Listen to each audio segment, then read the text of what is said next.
నిన్న నేడు నిరంతరం ఏకరీతిగా నా ప్రభుడవు, మారని మార్పు లేని దేవుడవు. మా మధ్య మీరున్నందుకు వందనాలు చెల్లించుకుంటూ, బలను అలవాటుతో ఆచారంగా కాదు కానీ భయంతో, వణుకుతో, గ్రహింపుతో నీ బలలో పాలు పొందటానికి మమ్మల్ని సిద్ధపరచమని ఘనత మహిమ ప్రభువులు నీకు ఆరోపించుకుంటూ యేసునామమున స్తుతించి ప్రార్థించి వేడుకుంటున్నాం తండ్రి. బైబిల్ కోరస్ పాడుకుందాం. గ్రంథ వాగ్దానములన్నీ నావే, ప్రతి అధ్యాయము తన దివ్య ప్రేమ వాగ్దానముల్. గ్రంథ వాగ్దానములన్నీ నావే.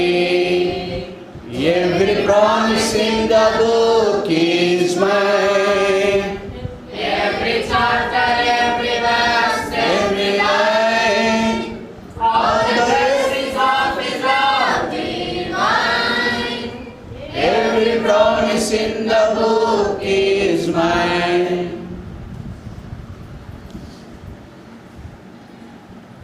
గత 2 వారాల్లో ప్రార్థన యొక్క ఔన్నత్యం, ప్రార్థన ద్వారా మన జీవితాలు ఫలిస్తాయి అనే సత్యాన్ని చూసాం. పరిశుద్ధ గ్రంథంలో అనేకులు శ్రేష్ఠుల యొక్క భక్తులు వారి యొక్క జీవితాలు దేవుని కలిగి ఫలించినాయి. రీసౌండ్ రాకూడదు, మైక్ పెట్టడం కూడా ఎక్స్పీరియన్స్ ఉండాలి, కొంచెం అనుభవం సంపాదించాలి. ఏది తగ్గించాలో ఏది హెచ్చాలో నాబ్స్ గుర్తుంచుకోవాలో అడగాలి సీనియర్స్ని. హంబింగ్ రాకూడదు. పరిశుద్ధ గ్రంథంలో శ్రేష్ఠులు భక్తులు అనేకులు మన ముందు ఉన్నారు.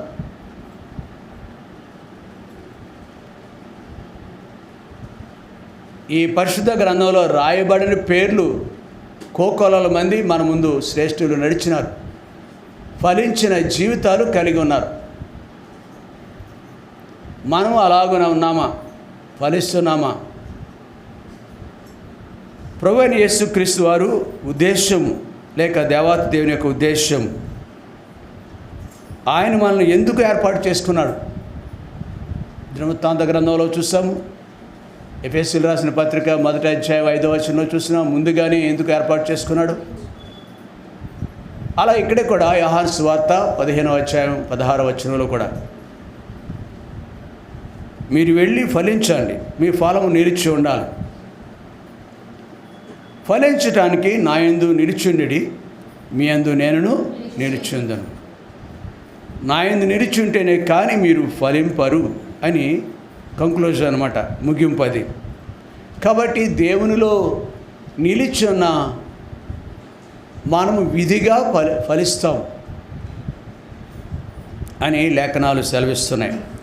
పరిశుద్ధ గ్రంథంలో ఆది కాండము 49వ అధ్యాయము 22వ వచనం చదువుదాం.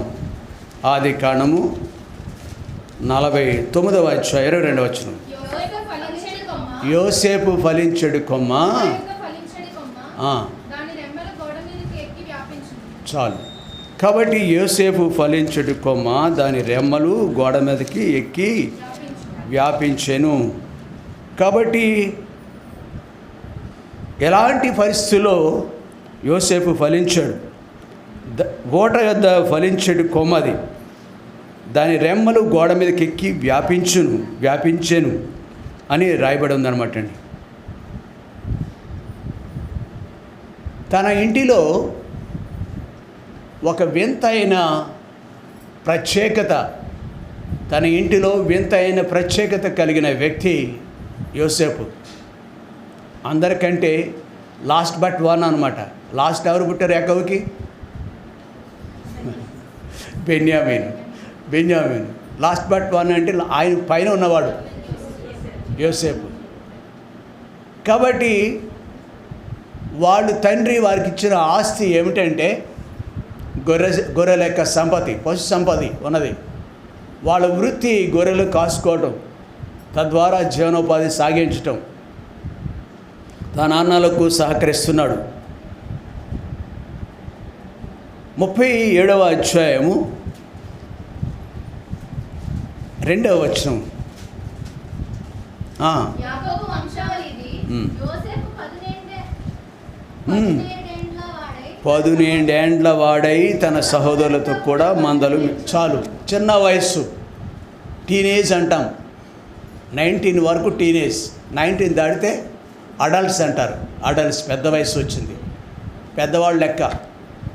టీన్ 17, 18, 19 వరకు కూడా కొంచెం మైనర్స్ కింద.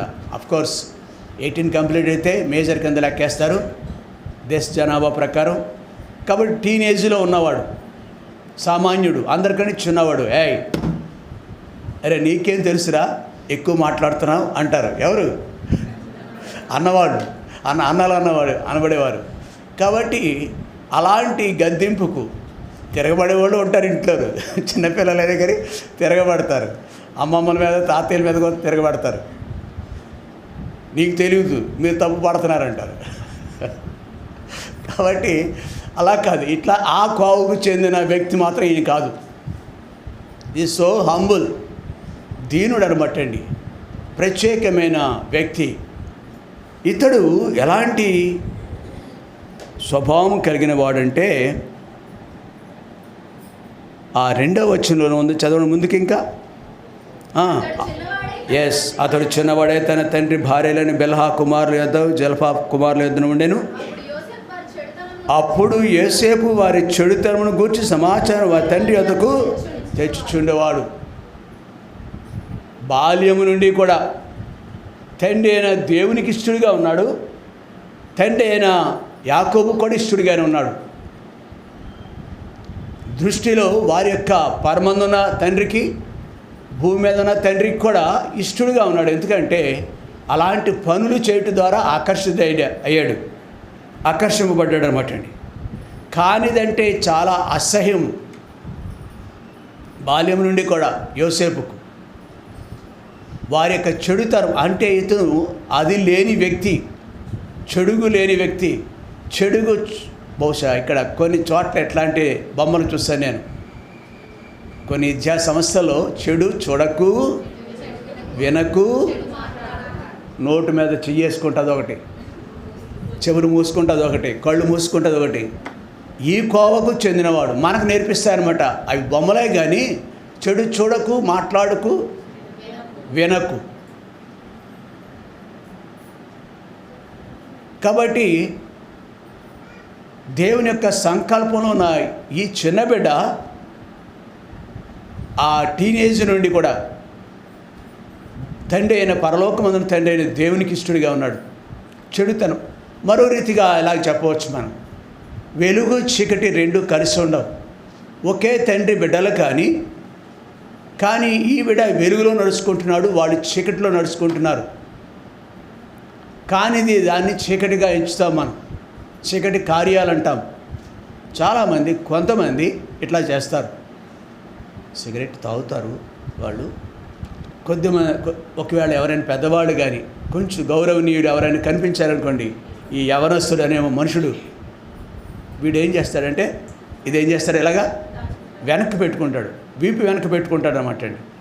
మొండి జాతి అయితే అది చేరేమో, అది వేరే సంగతి, అది పక్కగానే వెళ్తాడు. అది చెడుగాని తెలుసు అతనికి. అయితే అలాగున తన అన్నలు తన ఎదుట కానిది ఏదైనా ఉండుంటే అది సహించలేని స్వభావం కలిగినవాడు యోసేపు. కాబట్టి ఇప్పుడు అన్నలు దేవునికి దూరమైనారు, తమ్ముడు దేవునికి దగ్గరైనాడు. లేఖనాలు ఏమి సెలవిస్తున్నాయంటే 97వ అధ్యాయము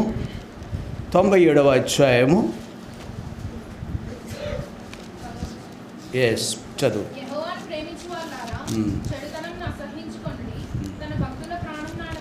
చాలు. 97వ అధ్యాయంలో కీర్తన గ్రంథంలో 10వ వచనంలో యెహోవాను ప్రేమించువారులారా, ఇది మనము కలిగి ఉండాలి. దైవ భయము కలిగిన వ్యక్తి, వెలుగులో నడిచిన వ్యక్తి అయితే మనము ఇది కాస్త ఇందాక సహోదరుడు ప్రకాష్ మాట్లాడుతూ కొంత పర్సెంట్ అయినా ఉండాలి కదా భక్తి మనలో అన్నాడు. కొంత పర్సెంట్ కుదరదు దేవుని దగ్గర, పూర్తిగా ఆశిస్తాడు ఆయన. అట్లీస్ట్ మంచిదే, నేను కూడా అలా అంటాను, కొంత పర్సెంట్ అయినా ఉంటే మంచిదని. కానీ దేవుని దగ్గర మాత్రం అది కుదరదు. ఉంటే వెచ్చగానే ఉండాలి, లేదంటే చల్లగా. దేవుని ప్రేమలో నిలిచిన వ్యక్తి అతను. దేవుడు ఏమైనాడు? ప్రేమ ఉన్నాడు. గాడ్ ఈజ్ లవ్ అంటారు గోడల మీద, హై స్కూల్ గోడల మీద చదివాను నేను. గాడి అసలు నిర్వచనం దేవుడు ప్రేమ. అరికాలు మొదలుకొని తల వరకు కూడా లవ్ అనేది కనిపిస్తుంది అనమాట, ప్రేమ. అందుకే ఆయన గుద్దిన, తనిన, తల పెరికిన, నాగడి చాళ్ళ వలె శరీరం అంతా కూడా దున్నబడినా కానీ, రక్తాలు కారుచున్నా కానీ, he loved the generation to generation.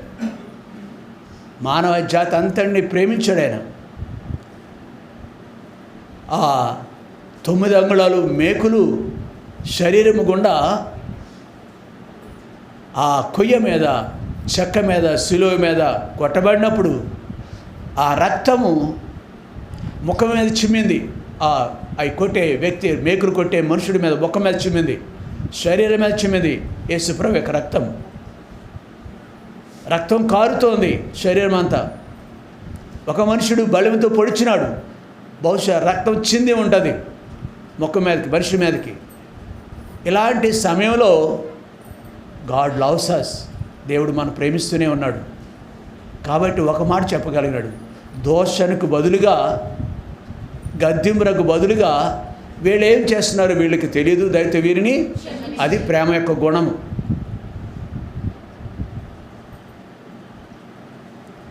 ప్రేమలో మొదటి లక్షణం ఏమిటంటే క్షమించడం. అంతే. What ever the problem maybe, సమస్య ఎంతటిదైనా కానీ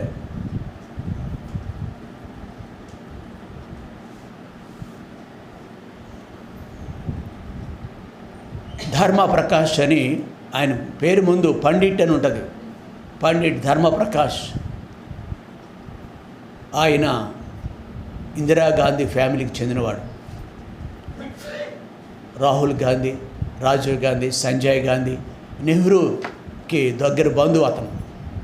అంటే మరొక రీతిగా బ్రాహ్మణి ఫ్యామిలీ. వాళ్ళే పరిపాలిస్తున్నారు భారతదేశాన్ని ఎక్కువ, 99%. ఆ కుటుంబంలో పుట్టిన వ్యక్తి. ఆ గుజరాత్ రాష్ట్రానికే ఇప్పుడు మోడీ చెందినవాడు. అక్కడే కాంగ్రెస్ ప్రెసిడెంట్ కూడా చేశాడు ఈ పండిట్ ధర్మప్రకాష్. సినిమా యాక్టర్గా ఉన్నాడు.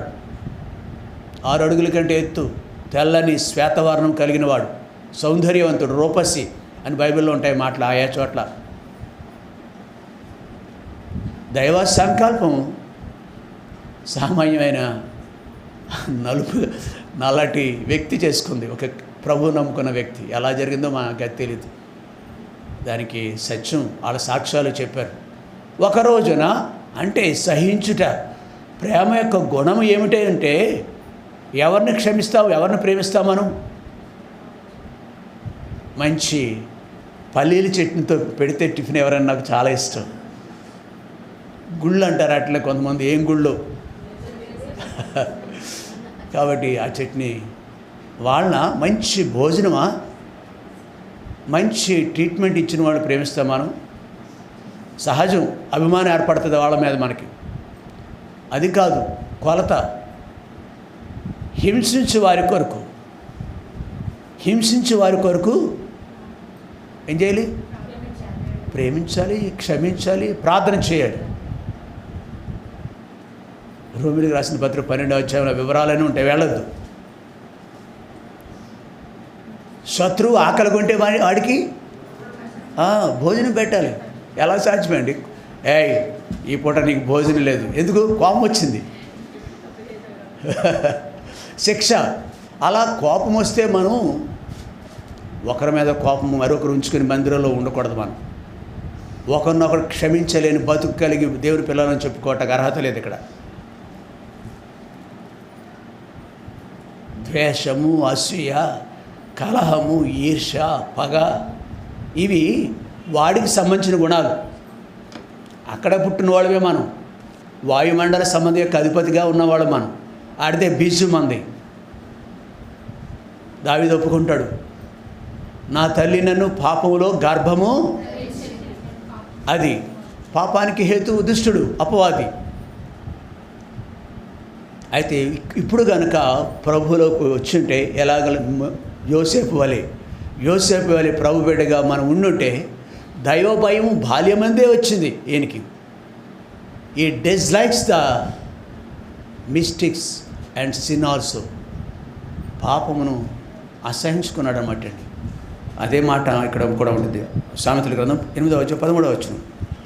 సామెతలు 8:13, సామెతలు 16:6 కూడా చదువుదాం త్వరగా.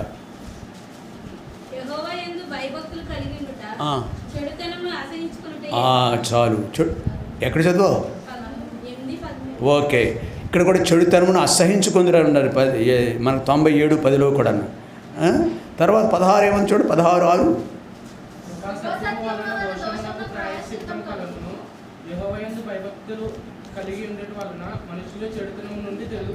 అది అనమాట అండి. స్వాభావికంగా మనలో మంచిని ప్రేమించడం అనేది తక్కువ పాళ్ళలో ఉంటుంది, మంచి కొరకు. అయితే దేవుని ప్రేమించుడు ద్వారా, అంటే దేవుని ఎరుగుడు ద్వారా సుమా నేను నమ్ముకున్నాను. ఇందాక తమ్ముడు ప్రకాష్ కొంచెం కఠినమైన మాట అది, కానీ ధైర్యంగా చెప్పాడు. నేను చెప్పడానికి భయపడతానన్నమాట. బాప్తిసం తీసుకుని అదనమాట అండి. ఆ డాష్ను పూర్తి చేసుకోండి మీరు. కాబట్టి ఎరిగిన తదుపరి ఉందే జీవితం, అరే నేను దేవుని బిడ్డను, దేవుని సొత్తు. ఇప్పుడు అలాటప్పాగా కాదు, ఉనామనిగా కాదు, దేవుని చూస్తున్నాడు అని మన మాట దగ్గర, మన పడక దగ్గర మనం ఈ గ్రహింపు దేవుని పిల్లలకు ఉంటుంది. దేవుని పిల్లలైన వారు సహితము, కానీ ఎంతోమంది ఉన్నారు అది పోల్చుకోవద్దు. మనం కీడుకు అప్పగించుకున్నాడు భ్రష్టులైన వాళ్ళు అనేకులు ఉండవచ్చు భూమి మీద. అలాంటి వారు నాకు తెలుసు అన్నాడు ప్రకాష్. ఆ కోవ కాదు. ఇక్కడ యోసేపు మాత్రం దైవ భయం, తండ్రి యొక్క భయం కలిగి ఇక్కడ జీవిస్తున్నట్టు మనం చూడగలుగుతున్నాం. కాబట్టి ఆకాశమున తండ్రికి, భూమి మీదన తండ్రికి ఇతను చేరువుగా ఉన్నాడు. 2వ వచనంలో చెడుతనమును అసహించుకున్న వ్యక్తి అని చెప్పవచ్చు. ఇక్కడ 37:2 ప్రకారం ఆది కాండంలో యోసేపు యొక్క జీవితం. 6-7 వచనాలు చూడండి. చదువు. నేను కనిన ఈ కలను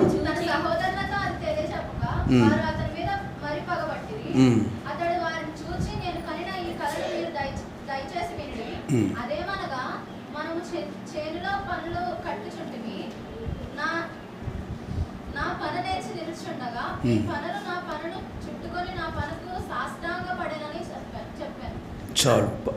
భయపడుతున్నావు చదువుతాకి. సరే. 4వ వచనంలో పగబట్టిరని ఉంది. తమ తండ్రి అతనిని తమ కంటే అందరికంటే ఎక్కువగా ప్రేమించడం చూసినప్పుడు వారు అతనిని పగబట్టిరి. 5వ వచనంలో లేక 5వ వచనం చివరి భాగంలో అతని మీద మరి పగబట్టిరి. 6వ వచనంలో అతడు వారిని చూసి నేను కనిన కలను మీరు దయచేసి వినుడని చెప్పినప్పుడు ఏం చేసింది? 8వ వచనం చివరి భాగంలో అతని కలను బట్టి మరింత. ఇది ఎక్కడి నుంచి వస్తున్నాయి ఇవి? ఏమాత్రమును మాట పూర్వకంగానూ దోషం ఉన్న వ్యక్తి కాదు. మాటను బట్టేనను దోషం లేనివాడు. బహుశా చూపును బట్టి కూడా ఏమో. చూపులో చాలా పాపాలు ఉంటాయి. ఏమాత్రం లేని ఈ వ్యక్తిని పగబట్టడం, ద్వేషంతో మరింత పగబట్టడం ఇది జన్మ హక్కు మానవ జాతికి, స్త్రీ పురుషులకి అందరికీ. ఆ కోవకు చెందిన రక్తాన్ని ఒకే రక్తం పంచుకున్నారు, కానీ వీళ్ళు ఈ వ్యక్తి ప్రత్యేకింపబడిన వ్యక్తిగా ఉన్నాడు. అలాగున దేవునికి సమీపస్తుడు. ఏమిటి కలగని కలను చెప్పినాడంతే. వీరి యొక్క జీవితం, ఇతని యొక్క జీవితము ఎలాగున ప్రత్యేకింపబడిందిగా ఉందో, పగటి వలె ఉందో, రాత్రి వలె లేదు. వెలుగులో నడుచుకుంటున్నాడు.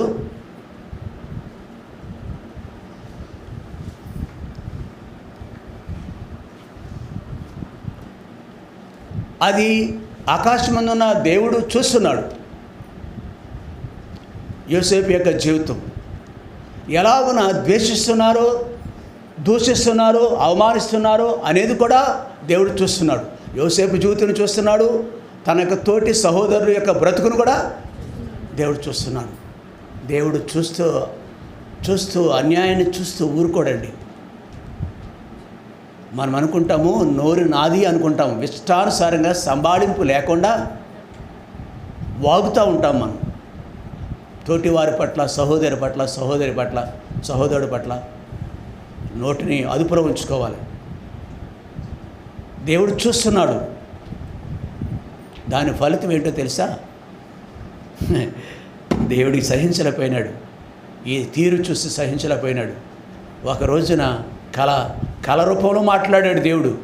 God himself came down from the heaven to earth.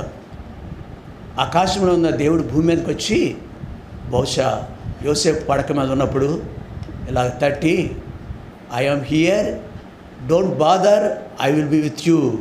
నేను నీ కోసం ఇక్కడ ఉన్నాను, నువ్వేం భయపడకు, నేను నీతో ఉంటాను, నేను ఇక్కడే ఉన్నాను, నేను నీతో ఉంటాను, భయపడకు అని చెప్పినాడు. ఎలాగా? కళ రూపంలో మాట్లాడాడు. కళలో పనాలంటే మీకు తెలుసు, ఎంతమంది పన అంటే తెలుసో నాకు తెలియదు. నేను వ్యవసాయంలో పుట్టాను, పెరిగాను, పెద్దవాడిని అయ్యాను. వ్యవసాయ కోతకు వచ్చినప్పుడు ఆ వరి ఇలా కుప్పలుగా ఒక చోట వేస్తారు, అవి పనాలు అంటారు. సూర్యకుమార్ ఏమైనా వెళ్ళిందా ఇటు కోతగా? మీ అత్తగారు వెళ్ళింది నాకు తెలుసు. సరే, మంచిది. కాబట్టి పానాలు అంటారు. ఆ పానాలు ఒక్కొక్కటి అలా వేసుకుంటే వెళ్తాం కోతకు వచ్చినప్పుడు.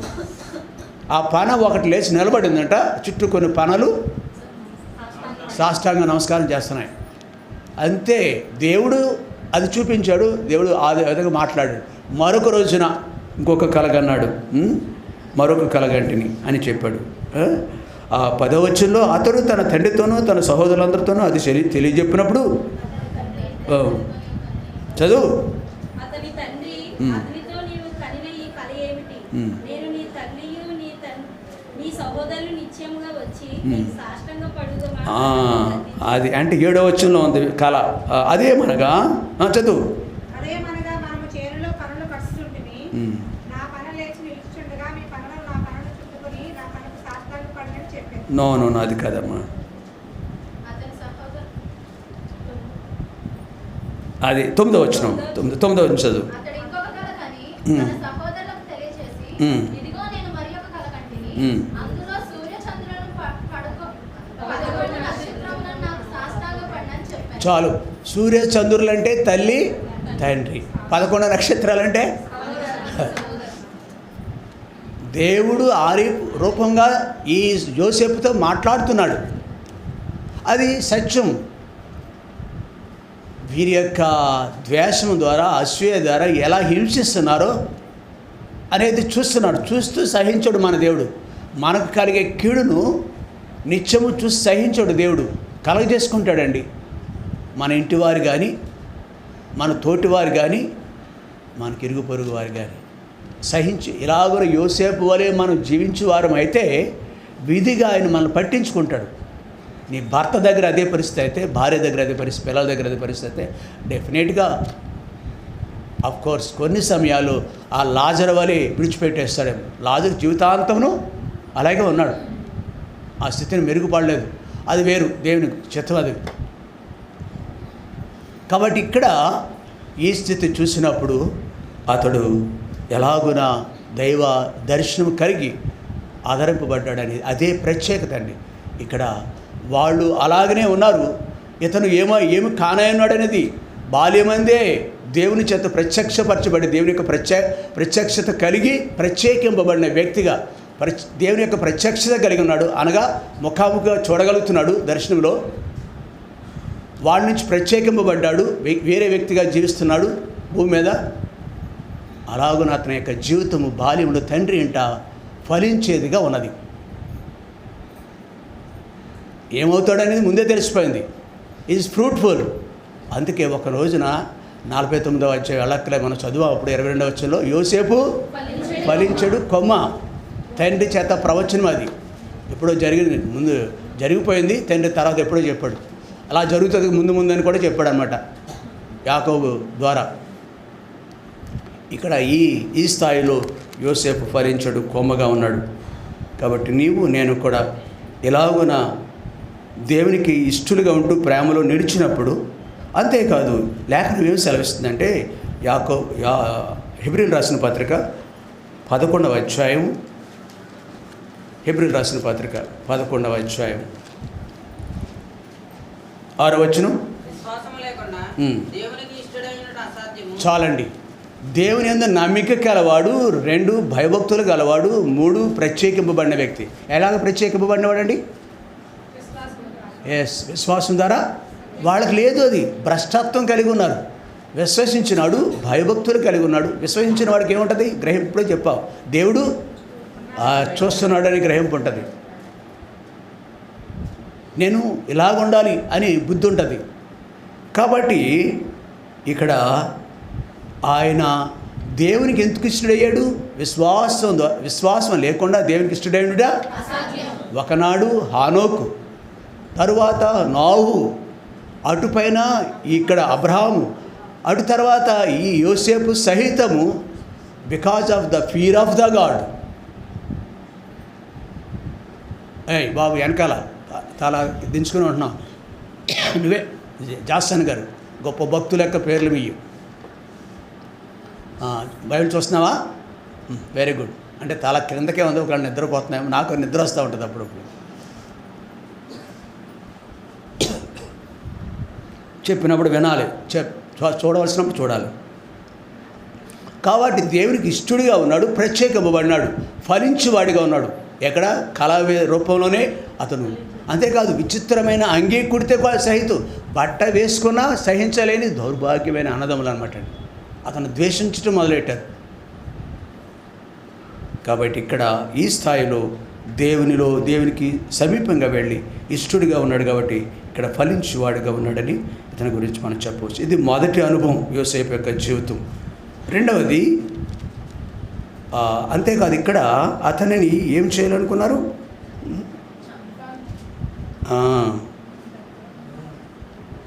39వ అధ్యాయంలో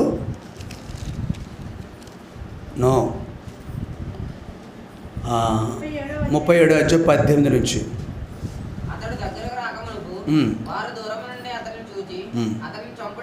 చాలండి. ఎవరండి చంపడానికి ప్రయత్నం చేసేవాళ్ళు? రక్తాన్ని పంచుకు ఏదైనా కీడు చేశాడు ఇతను. ఏమన్నా మాట రూపంగానైనా దేవుడు చూస్తా లేదండి. ఇట్లాంటి ఆలోచన కలిగి మనం ఇక్కడ ఎవరైనా ఉన్నామా? తోటి వారి విషయంలో వాళ్ళు మనుషులే, కానీ ఎంత క్రూర జంతువులుగా. ఒక్క దినాన ఏం జరిగిందండి ఆయన జీవితంలో? రండి 39వ అధ్యాయానికి వద్దాం. ఏం జరిగింది? 39వ అధ్యాయం మొదటి వచనం. యోసేపును ఐగుప్తునకు తీసుకొని వచ్చినప్పుడు ఫరో యొక్క ఉద్యోగస్తుడు రాజు సంరక్షక సేనాధిపతి అయిన పోతీఫరును ఒక ఐగుప్తీయుడు అక్కడికి అతను తీసుకొని వచ్చిన ఇష్మాయేలీయుల యొద్ద అతన్ని కొనెను. చాలు. ఒకనాడు కనాను దేశంలో ఉన్నాడు, ఇప్పుడు ఐగుప్తు దేశానికి వచ్చేసాడు. నిజానికి పాస్పోర్ట్ కావాలి, వీసా కావాలి కదా. ఈ రోజుల్లో ఒక దేశం నుంచి మరో దేశానికి వెళ్ళాలంటే పాస్పోర్టు, ఈ వీసా పాస్పోర్ట్లు అవేమి అప్పుడు అక్కర్లేదు. సామాన్యం ఎక్కడికైనా వెళ్ళొచ్చు, ఏ దేశానికైనా వెళ్ళిపోవచ్చు, ఏ ప్రాంతానికైనా వెళ్ళిపోవచ్చు. బందీగా వచ్చాడు, ఇక్కడికి ఎలాగ బానిసగా అమ్మబడ్డాడు. ఒక తండ్రి, ఇప్పుడు ఎవరు ఉన్నారు? ఎవ్వరూ లేరు. తండ్రి లేడు, తల్లి ఎప్పుడో దేవుని మహిమలో పిలువబడింది. ఎవరు తండ్రి? తల్లి. యోసేపు తల్లి ఎవరు? అమ్మా రాహేల్. ఓకే. కాబట్టి ఇక కావలసిన రక్త సంబంధులు ఉన్నారు పని? నో. జాతి వారు ఉన్నారా? కులం అంటాం కదా, వాళ్ళు కానీ మతస్థులు కానీ ఎవరు ఉన్నారా? నో. All of a sudden one fine morning ఐగుప్తు దేశంలో పోతేఫర్ అంటే ఇంట ప్రత్యక్షమయ్యాడు. బికాజ్ ఆఫ్ ఆ యొక్క అన్నదమ్ముల యొక్క ద్వేషము, అసూయ, చివరి చంపేయాలనుకున్న లాస్ట్ గడియలు రూబేను, యోధా అనే అన్నదమ్ములు అడ్డగించారు. కానీ 2వ వచనంలో యెహోవా యోసేపునకు తోడై ఉండెను. చూసారా ఫాదర్ దూరం అయ్యాడు, రక్త సంబంధం లేరు, నాన్నవాడు ఊరివాడు ఎవరో లేరు జాలిపడేవాళ్ళు. కానీ మనల్ని కని పెంచిన దేవుడు ఒక ఆయన ఉన్నాడు, మనల్ని పుట్టించిన దేవుడు ఒక ఆయన ఉన్నాడు. కనటం అంటే అది. అందుకే దేవుడు అంటాడు ఒక రోజున, ఆకాశమా ఆలకించుము, నేను పిల్లలను కన్నాను, పెంచాను, పెద్దవాళ్ళని. ఆ దేవుడు పట్టించుకుంటాడండి, మనం పట్టించుకుంటాడు. ఎవరు దేవుని యొక్క స్పృహ కలిగి ఉంటారో, నమ్మిక కలిగి ఉంటారు, అట్టి వారితో దేవుడు నిత్యం ఉంటాడు. ఇదిగో యుగ సమాప్తి వరకు నేను మీకు తోడై ఉండును. యుగ సమాప్తి వరకు. కాబట్టి ఇక్కడ ఎవరు రాలేదు, కానీ ఒక ఆయన కూడా పడి వచ్చాడు. ఎవరిచ్చారు? దేవాతి దేవుడు. ఇక్కడ యోసేపు కూడా వచ్చినాడు. అమ్మా, యోసేపుతో వచ్చినాడు. కనుక అతడు వర్తిల్లుచు ఆ. తన యజమానుడగు ఐగుప్తీయుని ఇంట నుండెను. యెహోవా అతనికి తోడై ఉండెననియు, అతడు చేసినదంతయు అతని చేతిలో యెహోవా సఫలం చేసిననియు అతని యజమానుడు చూచినప్పుడు యోసేపు చాలండి. అతని కటాక్షం కలిగెను గనుక. చాలు. ఇక్కడ ఎలా ఉంటుందో ఒకసారి ఊహిస్తాం మనం. యోసేపు ఐగుప్తు దేశానికి వచ్చినాడు. అమ్ముడు అంగటి వస్తువుగా, బజార్లో దొరికే వస్తువు కింద మనుషులు కొనుక్కునేవారు గతంలో. అలాంటి వస్తువుగా బజార్లో అమ్ముతుంటే పోతే వరకు కొన్నాడు, ఇంటికి తెచ్చుకున్నాడు. ఎక్కడ బెడ్రూమ్లో పెడతారంటారు, ఇతను తీసుకొచ్చి గదులు ఇస్తారు. ఒక గది ఆరు బయటే పశువులు. ఎలాగా పశువుల్ని సాధారణంగా మనము తాడుతో కడతాం, మనం వాటిని, మేక కానీ గొర్రె కానీ లేకపోతే పశువులు మిగిలిన తాడు ఒక శాల వేస్తాం. అక్కడ దాంట్లో తాడుకు బంది అటు ఇటు పోకుండా వాటికి గుర్తు కూడా వేస్తారు. బానిసలకు గుర్తు వేస్తారు, కాల్చి గుర్తు వేస్తారు. వాళ్ళ ఇంటి పేరు కానీ లేకపోతే వ్యక్తి ఓనర్ యొక్క పేరు కానీ కాల్చి గుర్తు వేస్తారు. అలాగను ఇంటి గుర్తు ప్లస్ గుర్తు వేస్తారు. అలాంటి గుర్తు వేసి ఆరు బయట పంచన పడి ఉండవలసిన స్థితిలో ఉన్నాడు. ఎవరు? కానీ ఇక్కడ 2వ వచనంలో ఆగండి. అతడు చేరినంతయు అతని చేతిలో యెహోవా సఫలము చేయునని అతని యజమానుడు చూచినప్పుడు పశువుల దగ్గర పెట్టుంటాడు. పశు సంపద వర్ధిల్లుతూ ఉంది, పొలము యొక్క సంపద, భూ సంపద ఉంది. ఆ విషయాలు కూడా చూస్తున్నాడు. అక్కడ కూడా ఎంతో లాభదాయకంగా ఉంది. ఇక వెలుపల, ఇదంతా కూడా వెలుపల, ఇంట్లో కాదు, లోపల కాదు, ఆర్థిక విషయాలు కాదు, ఇవన్నీ ఎక్కడ అడుగు పెడితే అక్కడ వర్ధిల్లుతూ ఉందన్నమాట అండి. ఇది యజమానుడు చూడటానికి ముందు ఇంకొక ఆయన కాదండి బాబు, చూస్తున్నాడు. ఆయన పైన ఆకాశం అందు సింహాసనం కలిగిన ఆయన దృష్టి ఇక్కడ ఉన్నది గనుక, లేకపోతే ఎట్టి పరిస్థితిలో లేదు. ఏదో సామెత చెప్తారు, దరిద్ర కొట్టువాడికి మాట్లాడరండి మీరు, మీకు తెలియదు అనుకుంటా. ఎక్కడ ఏ ప్రక్కకి వెళ్ళినా కానీ మీకేం తెలుసు మొళ్ళ పరుగులు అంటేది. కాబట్టి కొంతమంది వర్ధలో కొంతమంది పనులు చేస్తే, కాబట్టి ఇక్కడ ఈయనని దేవుడు జ్ఞాపకం చేసుకుని దేవుడు చూస్తున్నాడు, యజమాని కూడా చూస్తున్నాడు. అతడు వర్ధిల్లుతో ఉన్నాడు. 39వ అధ్యాయంలో ఐగుప్తుని అంటే వర్ధిల్లుచు ఉన్నాడు. అతని చేతిలో, చూసారా, అతని చేతిలో యెహోవా సఫలము. ఎవరు సఫలం చేస్తున్నారు? చేశారని యజమానుడు చూసినప్పుడు అతని మీద. ఇది రెండవ. మొదటి అనుభవం ఏంటంటే వర్ధిల్లుతున్నాడు, ఫలిస్తున్నాడు. ఏ పని చేస్తే పశువులు దగ్గర ఆరు బయట పంచన పడి ఉన్న జంతువు వలె ట్రీట్మెంట్ కలిగిన, సాధారణంగా ట్రీట్మెంట్ ఇళ్లలో ఎలా ఉంటాయి, తన సొంత వాడికి ఒక ట్రీట్మెంట్ ఉంటుంది, పని వాడికి ఒక ట్రీట్మెంట్ ఉంటుంది, ఇంకా అలాగా బయట గేటు దగ్గర పిలిచే వాళ్ళకి ఒక ట్రీట్మెంట్ ఉంటుంది. సహాయం అడుగుతారు కదా భిక్షగాళ్ళు, వాళ్ళకి ఒక్కొక్క ట్రీట్మెంట్ ఉంటుంది. ప్రత్యేకత ఏమి ఉంటుందా వాళ్ళకి? నో. అలాంటి ట్రీట్మెంట్లో, అలాంటి పరిస్థితిలో ఉన్న ఈ యోసేపు అనే వ్యక్తి, యవనస్తుడు ని గమనిస్తున్నాడు, యజమాని చూస్తున్నాడు. అతడు చేయనిదంతయు అతడు యజమాని చూసినప్పుడు అతడు సఫలం చేస్తున్నాడని అతని మీద కటాక్షము. ఏంటని ఇప్పుడు అభివృద్ధి అనేది ఫలము అనేది వ్యక్తిగత జీవితంలో యజమాని చూస్తున్నాడు. అతని ఇల్లంతా ఫలాలతో నిండిపోయింది, దీవెనలతో నిండిపోయింది. అలా చూసినప్పుడు అయ్యో పోతీఫరుకు అతని మీద కటాక్షము, అంటే ఇది ప్రమోషన్ అనమాట అండి. అప్పుడు ఏం చేశారు? కటాక్షం కలిగినప్పుడు ఇప్పుడు ప్రమోషన్ వచ్చింది. నాన్న Joseph, mister Joseph, coming to my room అన్నాడు అనమాట. రానన్న, లోపల రానన్న. ఇవన్నీ మనసులో పెట్టుకున్నాడు. రా, నా వ్యక్తిగతమైన బహుశా పిఏ, పర్సనల్ అసిస్టెంట్ ఏమో, లేదు పిఎస్ ఏమో, పర్సనల్ సెక్రటరీ ఏమో. కొంతమంది బహు నమ్మకస్తులు మాత్రమే తెస్తారు, రాజకీయ నాయకులు ఇస్తారు. ఇది 15,000 20,000 జీతం ఉంటుంది ఒక ఎమ్మెల్యే దగ్గర. ఎమ్మెల్యేకి 1,50,000 ఉంటుంది జీతం నెలకి. అలాంటి జీతాలు లక్షల పైనే. ఒక telephone free, first class aeroplane, first class train, ఇవన్నీ ఫ్రీలే వాళ్ళకి. ఇంకా ఎమ్మెల్యే పైన ఉన్న మినిస్టర్లకు చెప్పక్కర్లేదు. అలాంటి వాళ్ళ దగ్గర ఒక వ్యక్తిని వ్యక్తిగత కార్యదర్శి అంటాం. ఆ పోస్ట్ ఎంత నమ్మకస్తులైతే అది కలిగిస్తూ ఉంటారు. ఇది ఆ స్థితికి రెండవ స్థాయి. మొదటిగా వెలుపల వర్ధిల్లాడు, ఫలాలు కలిగి ఉన్నాడు. రెండవది ఇంటిలో కూడా నా వ్యక్తిగతమైన వ్యక్తిగా నువ్వు ఉండయా అని అంటున్నాడు. అతడు కటాక్షం కలిగి అతనికి అత్త పరిచర్య, బాత్రూంలో నీళ్లు పెట్టాలి.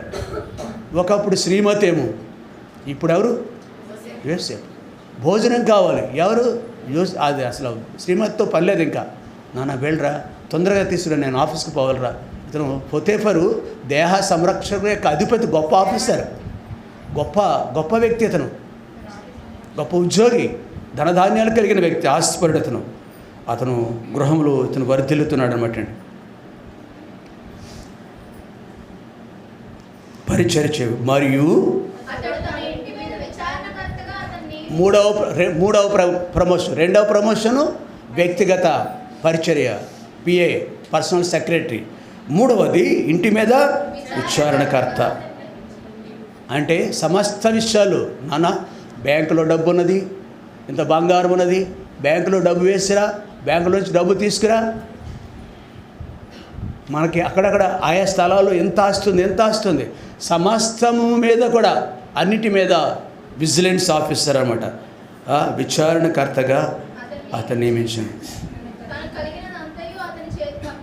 అంటే నథింగ్ ఈజ్ హిడెన్. దాపరకము, మార్మం అనేది ఏమీ కనబట్టలేదు ఇక్కడ. కలిగినదంతయు బహుశా సాధారణంగా ఇట్లాంటి మాటలు వింటూ ఉంటాను నేను. నీ భార్య, కౌగుట్లో ఉన్న భార్య దగ్గర నీ నోటికి కాపుదలు పెట్టుకొని బైబిల్లో ఉందా? మీ బైబిల్లో ఉంది అలాగని? చాలా కళ్ళు పెద్ద చేసి చూస్తున్నారు. ఇట్లా బైబిల్లో మాట చెప్తున్నాను సుమా అనేది భావించుకొని, నీ కౌగుట్లో ఉన్న భార్య దగ్గర నువ్వు నోటికి తాళము అన్నీ చెప్పుకో అని అర్థం. బైబిల్ ఇంటికి వెళ్ళి చదవండి, ఇలాగే మాట ఉంది. నీ భార్య కూడా కొంచెం రహస్యం ఉంచాను ఉంది, నోటికి వెళ్ళి చదవండి. ఎక్కడ ఉందో రెఫరెన్స్ నాకు గుర్తులేదు, కానీ పట్టుకోవచ్చు ఈజీగా, సౌభాగ్యం అంటే. కాబట్టి వినండి, అక్కడైనా రహస్యం ఉంది, కానీ భార్య దగ్గరైనా కొంచెం.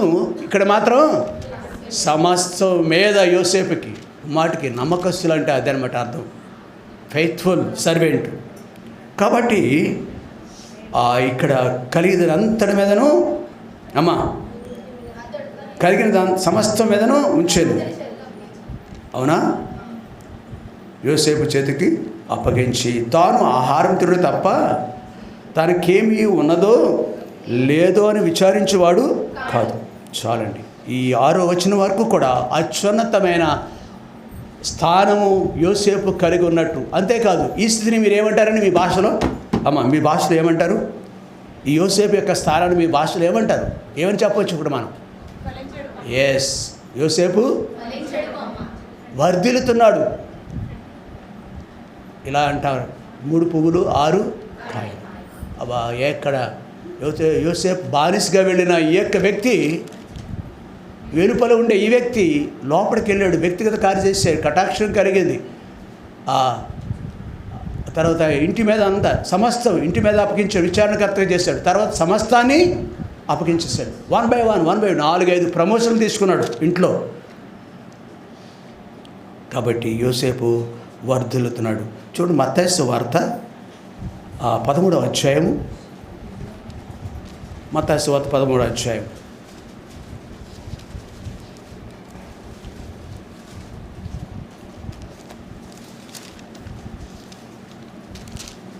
ఇరవై 22వ వచనం.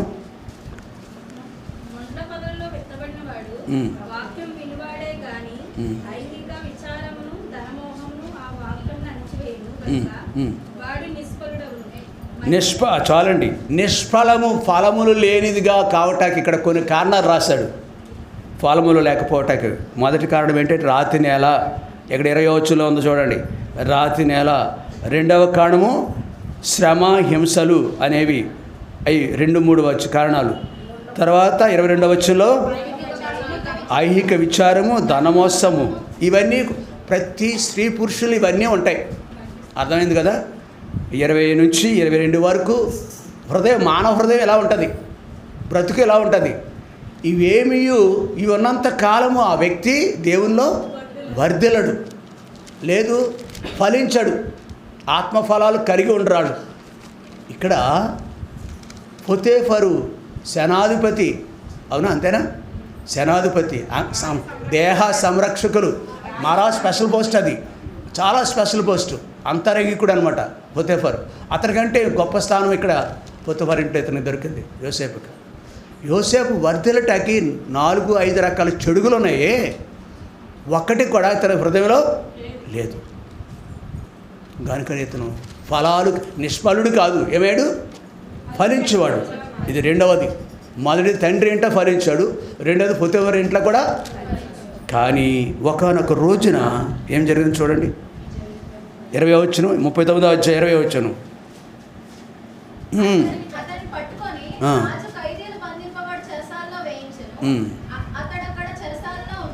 చాలండి అమ్మ, చాలు. కాబట్టి ఏం పరిస్థితి వచ్చిందండి? ఏ పరిస్థితిలో ఉన్నాడు ఇతను? 105వ కీర్తనలు 105వ అధ్యాయము, కీర్తనలు 105వ అధ్యాయం 17వ వచనం.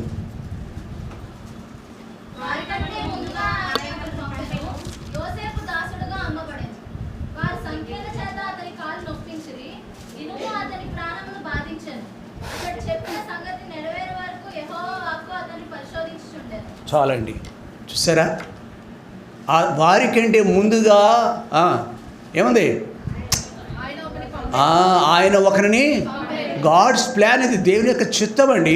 శ్రమ కలుగుగానే కృంగిపోతాము, శ్రమ కలుగుగానే మనం కృంగిపోతాం మనం. అయితే ఇక్కడ శ్రమలలో తండ్రి ఇంట, సొంత రక్త సంబంధుల ఇంట నిలిచి ఉన్నాడు, ప్రభులో నిలిచి ఉన్నాడు. నా యందు నిలిచిండి, మీరు మీ యందును నేను. He's the Lord. మనుషుడిగా బిహేవ్ చేయలేదు, ఆడవలే మారిపోలేదు, అన్నదమ్ముడు స్వభావం తెచ్చుకోలేదు. పొతేఫర్ ఇంట్లో అట్లాంటి కఠినమైన పరిశ్రమ, కఠినమైన జీవితం గుండా వెళ్ళవలసి వచ్చినప్పుడు నిలిచి ఉన్నాడు, పారిపోలేదు. ఫిలోమాను దగ్గర తన దాసుడు ఎట్లాంటి వాడే, ఎవరు అతని పేరు? ఒనేసిము. ఫిలోమాను దగ్గర బానిసగా కొనబడినవాడు ఉన్నాడు ఒక వ్యక్తి. ఎవరు అతను? అతను పారిపోయాడు ఒక రోజున. అలా పారిపోలేదు ఇతను. ఆయన నిలిచి ఉన్నాడు. యజమాని అంటే నిలిచి ఉన్నాడు. యజమాని ఇంటి నుంచి ఉండగా దేవుల్లో నిలిచి ఉన్నాడు. మత్తయి సువార్త 13:22 వచనాలు చూసిన రీతిగా అతనిలో నిష్ఫలుడిగా లేడు, కానీ గుణాలు ఏ మాత్రం తండ్రి ఇంట లేవు, పోతీఫర్ ఇంట కూడా లేవు. అందుకే ఎక్కడైనా కానీ యెహోవా అతనికి తోడేయుడును, ఫలిష్ఠ వ్యక్తిగా ఉన్నాడు. నీవు నేను ఫలించటానికి ఇది సూత్రం, ఇది మార్గం. కోపపడుతున్నప్పుడు ఈ రోజుల్లో తల్లిదండ్రులు పిల్లలకు భయపడతారు, తల్లిదండ్రులు భయపడరు. చెట్టు అంత ఎదిగాడు కదా, ఎవరు కొడుకు కూతురు, ఆ కూతురు కొంచెం లోబడతారేమోనండి. కాబట్టి బీ కేర్ఫుల్. ఎప్పుడైతే మనం ఇలాంటి గుణము కలిగి ఉంటామో ఇతనిలాగా, కానీ ఏమీ లేకుండా చూసుకుంటామో, ఎప్పుడైతే భయం కలిగి ఉంటామో, ఎప్పుడు దేవుని ప్రేమిస్తామో మనుషులు కూడా ప్రేమిస్తావు, తల్లిదండ్రులు కూడా లోబడి ఉంటావు. ఇలాగా ఏ స్థలంలో ఉన్నా కానీ, ఏ స్థితిలో ఉన్నా కానీ దేవుడు చూస్తున్నాడు, గ్రహింపుతో స్పృహతో ఉన్నాడు. కాబట్టి అతడు వెళ్ళాడు. బహుశా యోసేపు ఇంటికి కూడా సంగడితో వెళ్ళాడేమో. కానీ ఒక రోజున చూడండి 39వ అధ్యాయంలో అతడు 20 వచనంలో అతనిని పట్టుకొని రాజు ఖైదీలు బంధింపబడి చెరసాలలో అతన్ని ఖైదీ చేతులకి కాళ్ళకు బొండలు బిగించారు. అక్కడ కూడా ఆ వ్యక్తి ఎలా ఉన్నాడు చూడండి. 21వ వచనంలో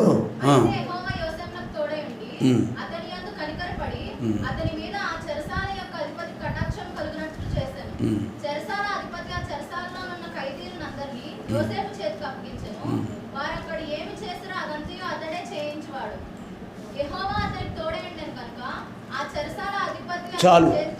చెరసాల అధిపతి యొక్క స్థానము ఎవరికి పొందారు ఇప్పుడు? వేరెవర్ హీ ఈజ్, ఎక్కడ ఉంటే అక్కడ ఈజ్ ద హెడ్.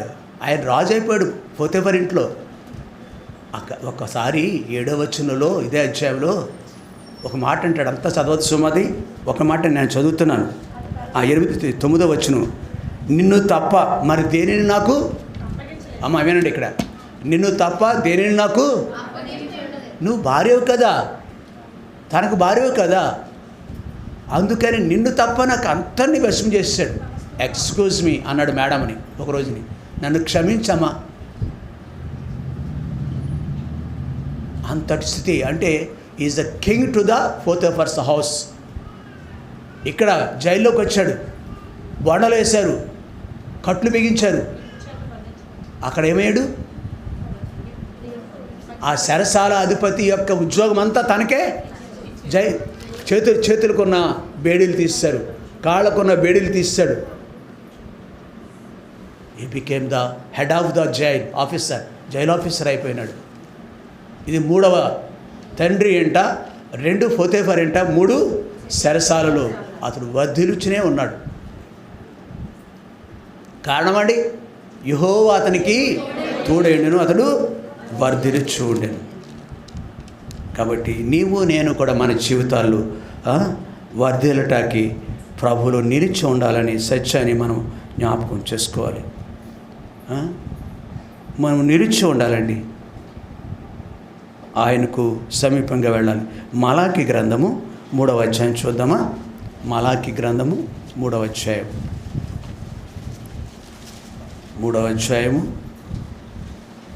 2వ వచనం. అయితే ఆయన వచ్చుదనమును ఎవరు సహింపగలరు? ఆయన అగుపడగా ఎవరు ఓర్వగలరు? ఆయన కంసాలి అగ్ని వంటివాడు, చాకలి వారి సబ్బు వంటివాడు, వెండిని శోధించి నిర్మలము చేయవాడైనట్టు కూర్చొని ఉండను. చాలు. ఒక వ్యక్తిని ప్రేమించే వ్యక్తిని అమ్మా తండ్రి ప్రేమించు వానిని శిక్షించు. ఇంకా కఠినమైన మాట, గద్దింపే కాదు. బయటికి వెళ్ళకు, నైట్ టైంలో నువ్వు ఎక్కడికి వెళ్ళావు, చెప్పకుండా వెళ్ళావు, ఎందుకు? ప్రేమించే ప్రేమ లెక్కల మీద అడుగుతాం మనం, గద్దిస్తాం ఇలాగా. అవుట్ ఆఫ్ అవర్ ఎఫెక్షన్, మన ప్రేమను బట్టి వాళ్ళని ఇలా బుద్ధిహీనులు గ్రహించరు, తిరుగుబాటు చేస్తారు.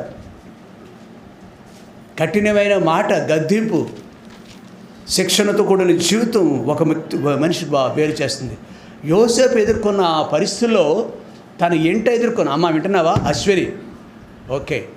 కాబట్టి ఇంట తన సజనుల వద్ద ఎదుర్కొన్న పరిస్థితిలో ఈ స్టాండ్ ఫర్ ద లార్డ్, తల వంచుకున్నాడు.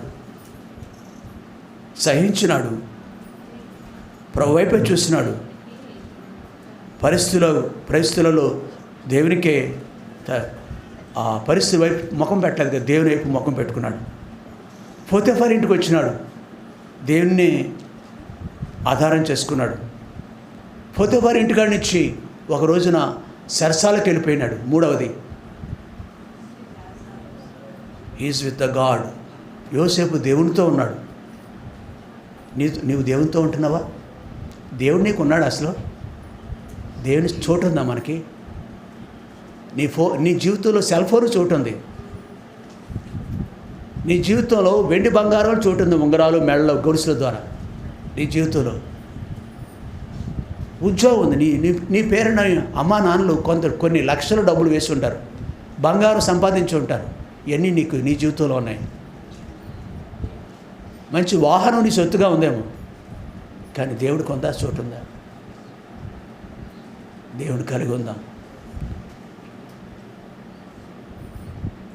సామెతల గ్రంథంలో చూడకుండా చెప్తాం, 10వ అధ్యాయంలో 22వ వచనంలో చక్కని మాట రాయబడి ఉంటుంది. యెహోవా ఆశీర్వాదం ఐశ్వర్యం నిచ్చురు, నరుల కష్టము ద్వారా అది సిగ్గు కలిగి భయం కలిగి జీవిద్దాం. అమ్మా బాబుని బట్టి ఆశీర్వాదాలు ఉండవు అని చెప్తాను నేను. అమ్మా బాబులు ఇల్లు ఇస్తారు, పోతాయి. కొంతమందికి అమ్మా బాబులు ఉన్నా కానీ లేనట్టే ఉంటారు. ఏదో విధంగా నువ్వు కొనసాగుతున్నావు భూమి మీద. నువ్వు బాబు ప్రేమ లేదు, అమ్మ శ్రద్ధ లేదు, అయినా మనం కొనసాగుతున్నాం. వాళ్ళ అడ్రస్ లేరు మన జీవితంలో. అయితే వాటికి కావాలి మనకి, వాళ్ళకంటే శ్రేష్టమైనది ఎవరు ఉండాలి? ప్రభు చోటు. ఓ యవనస్తులారా, బీ కేర్ఫుల్. దేవుడికి చోటిద్దాం మనం. ఇక్కడ పరిస్థితులు కష్టమైనది ఎప్పుడూ కూడా, పేపర్ టఫ్గా ఉందంటే అమ్మ పేపర్ బహు కఠినంగా వచ్చింది, అమ్మాయి ముఖం వడిలిపోయి వచ్చింది ఇంటికి వచ్చేటప్పటికి. ఏ అమ్మ అలాగ ఉన్నావేమే, ఈవేళ పేపరు టఫ్గా ఉన్నప్పుడు తెలియాలి. నీ టఫ్నెస్ ఎంత, నీ గట్టితనం ఎక్కడుందో అప్పుడు తెలియాలి. నీ గట్టితనం నా గట్టితనం పేపర్ తేలిగున్నప్పుడు కాదు. Paper MSc physics first class అనమాట, మంచి మార్క్స్.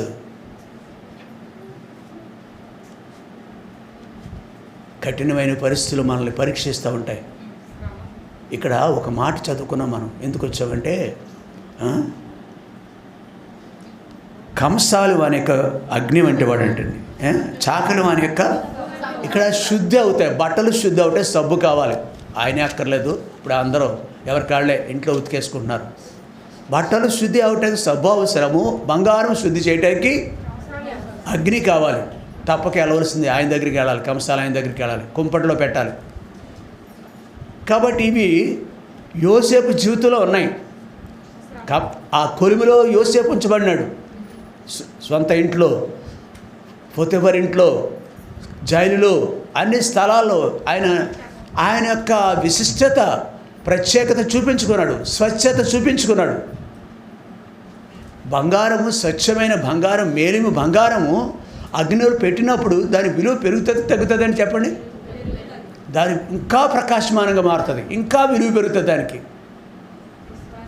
కల్తీ కొన్ని దుబాయ్, కొన్ని గల్ఫ్ కంట్రీలు వచ్చిన కల్తీ బంగారాలు వస్తూ ఉంటాయంట అని చెప్తూ ఉంటారు కొంతమంది. కాబట్టి కల్తీ బంగారము అగ్నిలో వేయగానే సగం 50% బంగారం ఉంటుందేమో అనుకుందాం కల్తీది, లేకపోతే 70%, 150%, 170% ఉంటుంది. స్వచ్ఛమైన బంగారంలో 100% కూడా ఇది యొక్క బంగారం నిలిచి ఉంటుంది. నీవు నేను కూడా శ్రమల గుండా వెళుతున్నప్పుడు ఆ కొలిమిలో ఇబ్బంది అనే కొలిమైన ఉంది. యెషయా గ్రంథంలో ఇబ్బంది అనే కొలువులో మిమ్మల్ని నేను పరీక్షించాను, 55వ అధ్యాయం అనుకుంటా యెషయా గ్రంథంలో. కాబట్టి నీవు నేను కూడా ఇట్లాంటి యోసేపు ఈ పరిస్థితి గుండా వెళ్ళినప్పుడు ఇవన్నీ ఆల్రెడీ ఇక్కడ మనం చదువుకున్న 105వ అధ్యాయంలో కీర్తన గ్రంథంలో 17వ వచనంలో చదవండి ఒకసారి చూద్దాం. వారికంటే ముందుగా ఆయన పంపెను. చూసారా, ముందుగానే. ఎప్పుడు అతను ఇక్కడ రాకపోవడమే ప్రవచనం ఇది.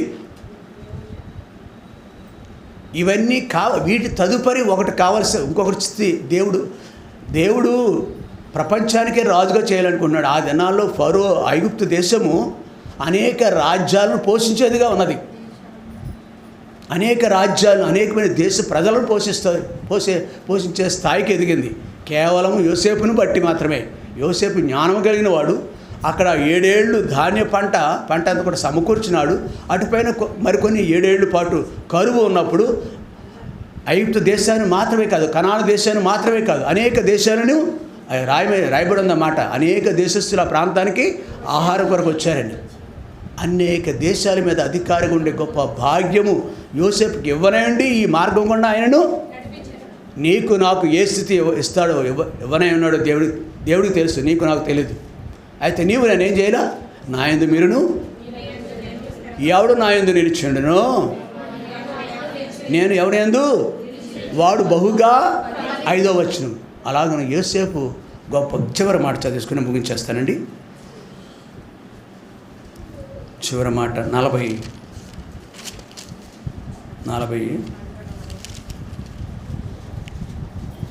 ఒకటవ అధ్యాయం 41వ అధ్యాయం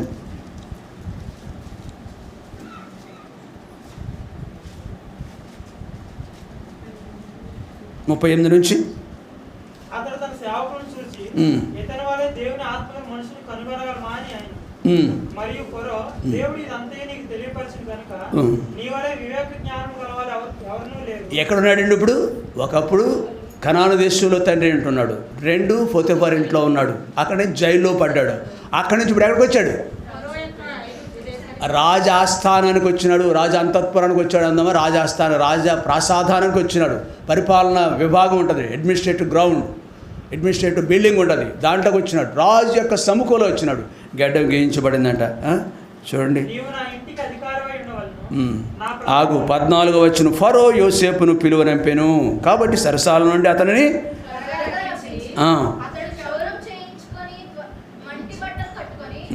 చాలు ఏం పట్ల ఎందుకో నోరు తడబడిపోతుంది, భయం ఏదో తొరుగుతుంది వెనకాల, కానిది ఏదో ఉంది కొద్దిపాటిది. అంతవరకు ఎలా ఉంది? తలమాసినోడు అంటారు. దిక్కుమొక్కు లేనివాడిని ఏమంటారు తెలుసా? తలమాసినోడు అంటారు. క్షవరం చేయించుకోవటానికి లేదు, గడ్డం గీసుకోవటానికి లేదు, మంచి బట్టలు కూడా. కానీ ఒక డే వస్తుంది, ఒక రోజు వస్తుంది. అంటిల్ దట్ టైం మనం ఓపికగా ఉండాలి, సహించువారిగా ఉండాలి. ఎక్కడ కబురు వచ్చింది? సరసాల్లో నుంచి ఎక్కడికి వచ్చాడు?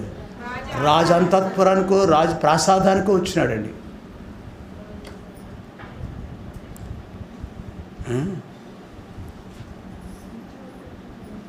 ఇతని వలె దేవుని ఆత్మగల మనుషుని మనము కనుగొనగలమా? ప్రశ్న వచ్చేసింది. ఎవరికి వచ్చింది ప్రశ్న? రాజు. ఇతని వలె ఇతరంత ఉన్నతులు ఎవరైనా ఉన్నారు ప్రపంచంలోనూ? ఇతని వలె ఏ మనుషుని చూడగలం మనం? దేవుడు ఇదంతా నీకు తెలియపరిచిన కనుక నీ వలె వివేక జ్ఞానం గలవారు ఎవరును. 40వ వచనం చాలండి. హల్లెలూయా పాడేదా, ప్రభు నిన్ను కొనియాడేదన్.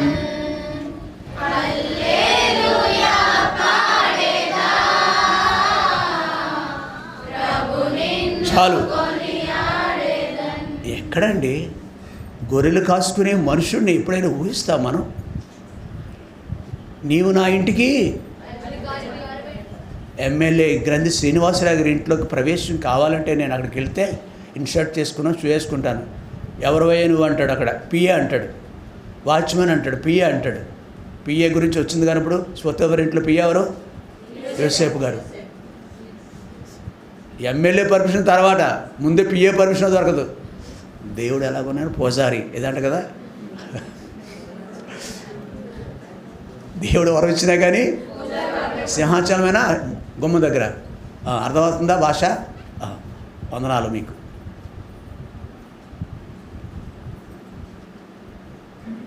నీవు నా ఇంటికి గొర్రెలు కాసుకొని ఉంటే అన్నదమ్మున ఎవరై పొల్లయ్యా, నా భాష ఇది. కాబట్టి నువ్వు చిన్నోడు అంతకంటేని. రూబేన్ ఉన్నాడు, తర్వాత వాడు ఉన్నాడు, వాడంతా ఆధిపత్యం అయిపోయిన తర్వాత నీకు పెత్తనం వస్తుంది. నీకెక్కడదా? ఇప్పుడు తీసుకెళ్ళి పోతేఫర్ తన శిరస్సు మీద కూర్చోబెట్టుకున్నాడు. ఫరో రాజు తన శిరస్సు మీద భుజాల మీద కూర్చోబెట్టుకున్నాడు. ఒక్క సింహాసన విషయం చదువుతా త్వరగా ఈ మాటలు ముగించేస్తాం, వెళ్ళిపోదాం మనం. సింహాసన విషయంలో మాత్రమే నేను నీకంటే పై ఆగండి, నా ఇంటి మీద అధికారి వేయండు, నా ప్రజలందరూ నీకు విధేయులవుదురు. సింహాసన విషయంలో మాత్రమే, నేను నీకంటే పైవాడనై ఉందునని వారి పేరుకు మాత్రమే ఒక్క సింహాసనం మీద కూర్చోచ్చు. దయించి సింహాసనం కూర్చుంటానే ప్లీజ్ అన్నాడు అన్నమాట. సింహాసనం ఒక్కటే నేను అడుగుతున్నాను, ఇంకేమీ నాకొద్దు నీకు. నేను నీకంటే పైవాడిని ఎందుకు యోసేపు చెప్పాడు. మరియు ఫరో చూడు చదువు. మరియు ఫరో చూడుము, ఆ. ఐగుప్తు దేశమంతటి మీద నాన్న చిన్నానని నీకే నాన్న యోసేపు, ఆగండి యోసేపు నాన్న నీతోనే మాట్లాడుతున్నాను. చూడుము, ఐగుప్తు దేశం అంతటి మీద నేను ఈ విషయంలో ఇప్పుడు చూడండి, ఆగండి, ఇంటి మీద అధికారి అవునా,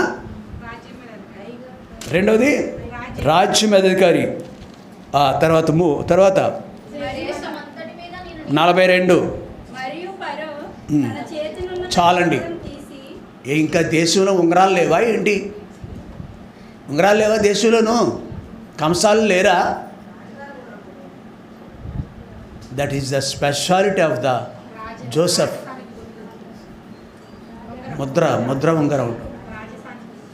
ఐఎమ్ నథింగ్, నాకు ఏమి కాదు. దీన్ని ఏమంటారు మీరు అందరు కలిసి? యోసేపుని ఏమంటారు? ఏ స్థితిలో ఉన్నాడు? ఫలించాడు. మనము మన కుటుంబం ఇలా ఫలించాలంటే ఒకటే ఉండాలి, ఎవడు ఆయన నిలిచుండెనో వాడు బహుగా ఫలించు. చూడండి, మరో మాట చూసుకుందాం. ఉంగరము యోసేపు చేతికి పెట్టి, ఎస్, ఇది ప్రత్యేకత. నారబట్టలు కేవలం రాజులకు మాత్రం ఉంటాయి, కేవలం రాజరికం. ఇప్పుడు ప్రపంచంలో ఉన్న హోదా వచ్చేసింది అనమాట అండి. ఇప్పుడు సన్నపు నారబట్టలు, తర్వాత నీ మెడకు బంగారు గొలుసు అది మూడవది. ఏది ఇప్పుడు బహుశా రాజు స్థానంలో ఉన్న వ్యక్తి అలాంటి బంగారు వేసుకుంటాడు. ఇది నాలుగవది. ఐదవది తన రెండవ రథం చాలండి, రథం ఎవరికి ఉంటుంది? రాజుకే ఉంటుంది. మరొక రథం ఎవరికి ఇచ్చారు ఇప్పుడు? యోసేపు. ఎన్ని హోదాలండి. అప్పుడు వందనము చేయుడని ఆయన ముందర జనులు కేకలు వేసినట్లు ఐగుప్తు దేశం అంతటి మీద అతను 44 వచ్చిన అయినను నీ సెలవు లేకయే ఐగుప్తు దేశం అంతటా ఏ మనుషుడును తన చేతినైనను కాలినైనా ఎత్తకూడదని చాలండి. ప్రియ సహోదరి, యోసేపు వర్ధిలుచు ఉన్నాయి, యెహోవా అతని తోడైన అతడు వర్ధిలుచు. మోకరించుదాం, బాలలో పాలు పొందాం, విన్న వాక్యాన్ని పరీక్షించుకుందాం. యోహాను సువార్త 15వ అధ్యాయం 4-5 వచనాలు. యోహాను సువార్త 15వ అధ్యాయం 16వ వచనం, ఫలించుడే, మీరు వెళ్ళి ఫలించుడే అనే లేఖనము ఎలాగున యోసేపు యొక్క జీవితంలో ఎన్ని రీతులుగా తండ్రి ఎంట ఫలించాడు, పోతేఫరు ఎంట ఫలించాడు, జైలులో ఫలించాడు. ప్రపంచానికి రాజుగా ఉన్న అర్ధనాల్లో అనేక దేశాల మీద ఆధిపత్యాన్ని కలిగి ఉన్న ఫరో స్థానంలో యోసేపు ఉండుట గల కారణము దేవుడు అతను తోడై ఉన్నాడు, దేవునిలో నిలిచి ఉన్నాడు యోసేపు.